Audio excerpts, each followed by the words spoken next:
Welcome. If you want to add places to your Google Assistant in the Samsung smartphone, and the first we have to open our Assistant. Let's tap on the Google application, then move to the More in the right corner, tap on the settings.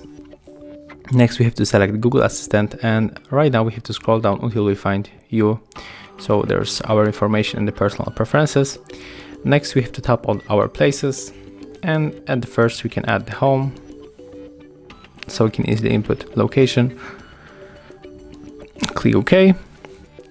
As you can see, those updates successful. We can also set it on the work, so go for another location. Right now we can check traffic or the navigate,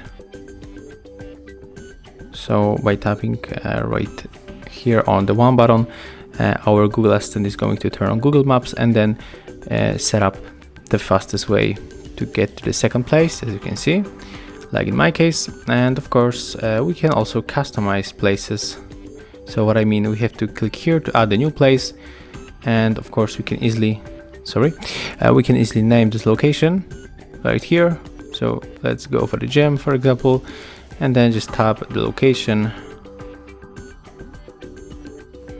Let's go here, click OK, and the same, we can also check the traffic or the navigate. And as you can see, here it is. So that's how it looks. Thank you guys for watching. Leave thumbs ups, comments, and subscribe to our channel. See ya.